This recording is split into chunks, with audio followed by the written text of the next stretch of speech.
एक ब्राह्मण था, उसकी दो स्त्रियां थी। पहली मर चुकी थी, उसके दो बच्चे थे, एक लड़का एक लड़की। दूसरी स्त्री की एक लड़की थी। वह लड़की बदसूरत और कानी थी, पर सौतेली लड़की बहुत सुंदर थी। उसके बाल सुनहरे थे, इसलिए आस पड़ोस के लोग उसे स्वर्ण केसी कहकर पुकारते थे।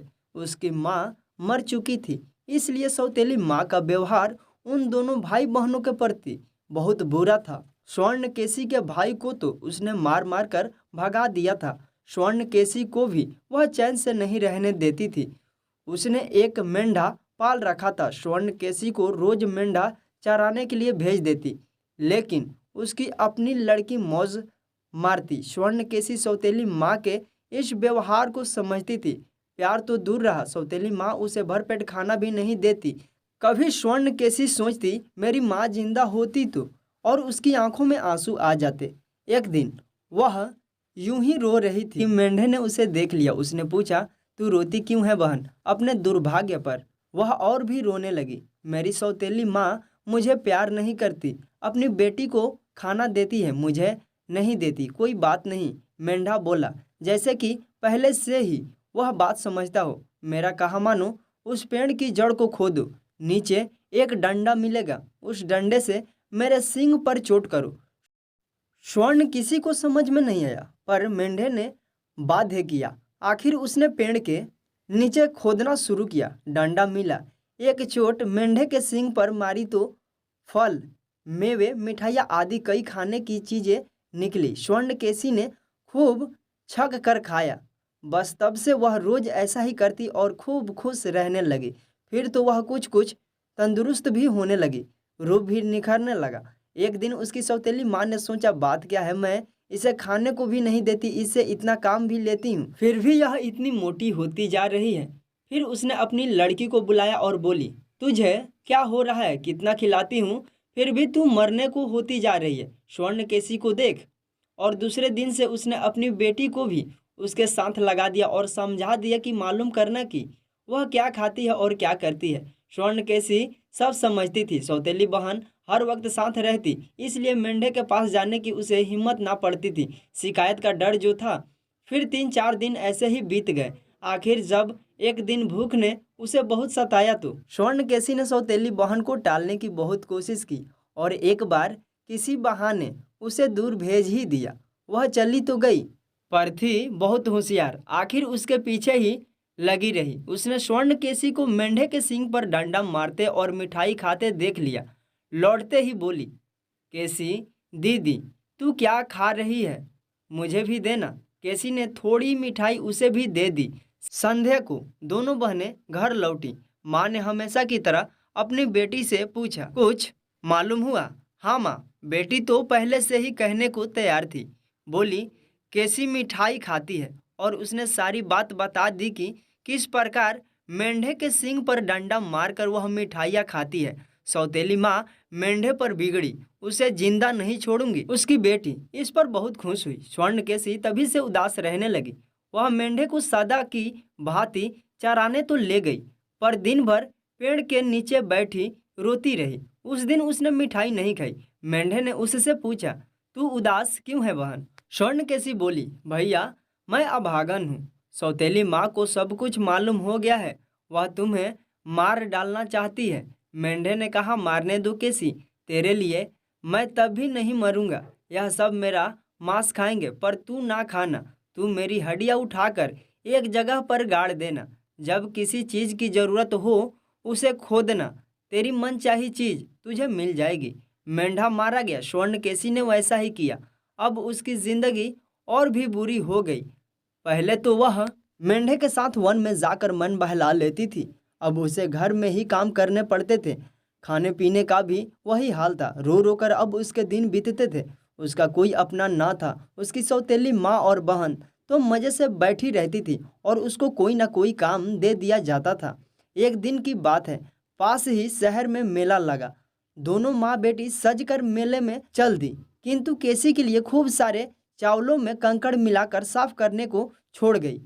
मेले में जाने की केसी की भी इच्छा थी, पर उसके बस की बात नहीं थी। वह चावल साफ करती और रोती रही। इतने में गौरैया उड़ते हुए उधर आई। उन्होंने उसे रोते देखकर पूछा, बहन रोती क्यों है? केसी ने उत्तर दिया, आज इतना बड़ा मेला लगा है, मेरी सौतेली माँ और बहन दोनों मेले में चली गई हैं, पर मुझे इतने चावल साफ करने का काम दे रखा है। चिड़िया ने कहा, तू फिक्र ना कर, तेरे बदले का काम हम कर देंगे।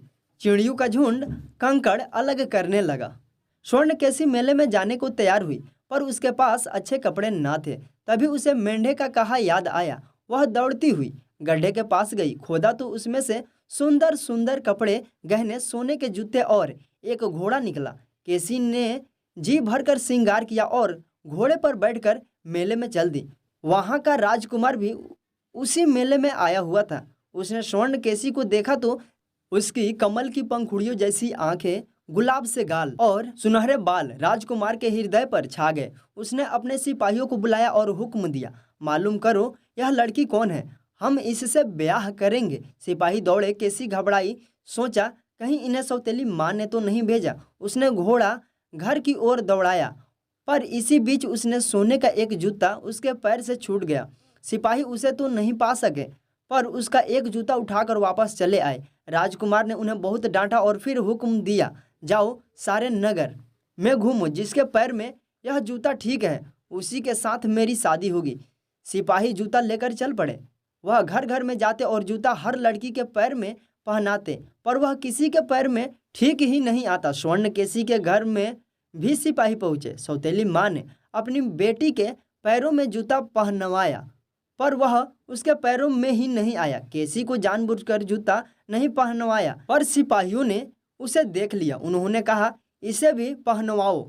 सौतेली माँ ने कहा, इसके पैर में नहीं आएगा और रानी होने की इसकी लियाकत कहाँ, यह तो हमारी नौकरानी है। पर सिपाही नहीं माने। डरते डरते स्वर्णकेशी ने जूता पहना और वह उसके पैर में ठीक आ गया। सिपाही बहुत खुश हुए कि किसी के पैर में तो जूता ठीक आया, चलो जान बची। स्वर्णकेशी का विवाह राजकुमार से हो गया।